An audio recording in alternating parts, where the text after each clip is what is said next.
Hurricane Ian barreling toward Florida. Here's a live look at the radar, and it is growing by the minute. Today, 80-mile-an-hour winds are churning toward Cuba, and they're headed to Florida. Meteorologists predict that Tampa and St. Petersburg will get socked first, and those are places that have not seen a hurricane in a century. Residents in those areas are under what's being called urgent evacuations. Some meteorologists are predicting the storm surge could reach 10 feet. Our colleague Justin Michaels from the Weather Channel joins us live from Tampa, Florida. Justin, I know things are changing within moments. They really are. In fact, just in the last half hour, 45 minutes, we got that 5 o'clock update from the National Hurricane Center, and it basically is beginning to point to a worst-case scenario. You say storm of the century. We're hearing that described a lot as well. What it really means is an extraordinarily impactful storm. Let's hope not a deadly storm, but we are talking about the potential for 10 or more feet of storm surge inundating St. Petersburg, Clearwater, Tampa, Tampa Bay, up the Hillsborough River. Everything you see in downtown Tampa, much of it could be underwater to some degree over the next 72 hours. The biggest problem is that the fact that this storm is going to be coming directly at us here in Tampa Bay, but then slowing down, moving at a glacial pace as it continues to move north. And that's going to allow that counterclockwise spin of the winds from the storm to push all of that Gulf water, that Gulf of Mexico water, up into Tampa Bay. That is a worst case scenario, and that's why we're seeing numbers that could be as much as 10 feet of storm surge. We're also seeing the potential, because it is so slow moving, of 10 to 15 inches of rain coming from all of this. So water coming in from the Gulf as the storm moves by, water coming down from the sky as the storm impacts the coast. This really, again, setting up to be what could be a worst-case scenario. Now, about 10% of the Tampa Bay population, 300,000 people, are in mandatory evacuations. That's Zone A, the closest to any bodies of water, the closest to the coasts, and the closest to the Hillsborough River here.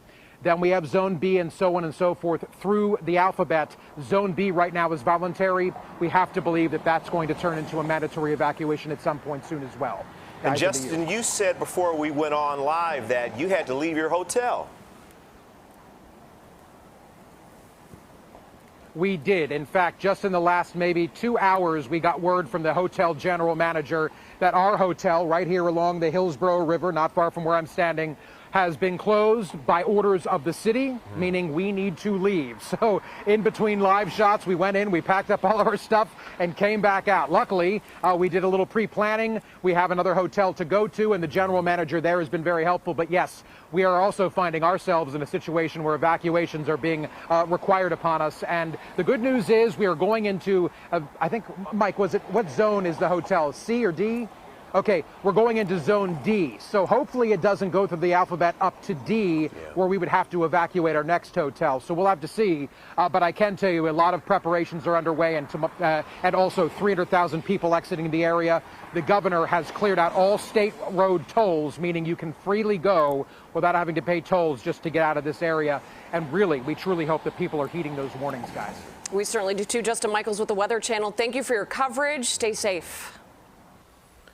Let's bring in meteorologist Mary Kay Kleist, who has done her fair share of hurricane coverage. Oh, yeah. Yes, and from working down in Tampa and also having a home down there, we're in Zone D, so we are carefully monitoring that as well. But this is Ian, now a Category 2, expected to strengthen. In fact, it already went through rapid intensification last night, and we expect that to happen one more time at least, to a Category 4 perhaps. It will be moving into a very favorable environment here in the southeastern Gulf of Mexico. Water temperatures are in the middle 80s. Upper level winds will be light as it builds to a Cat 4 with winds perhaps of 140 miles per hour.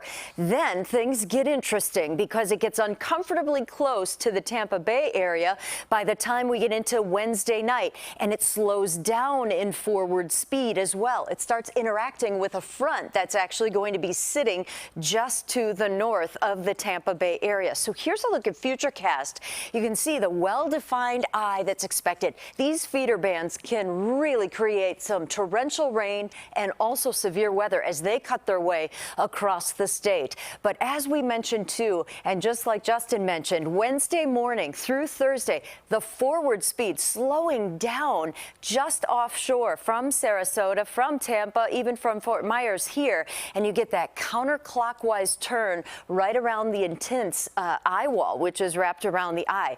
And as the storm moves to the north, I wanted to let you know too that with that counterclockwise rotation, the reason it is such a danger for the Tampa Bay area is because we always talk about that northeast quadrant of the storm, and that's where we see the maximum hurricane impacts. We see the maximum storm surge, tornadic weather, and also very high winds as well. And that's where Tampa Bay and the Pinellas County and down into Sarasota County, that is all positioned in that northeast quadrant as this storm moves parallel to the coast. So that's why it's just so intense, and it's also going to be slowing down. So between Wednesday and Thursday, that is going to be the critical time for west central Florida.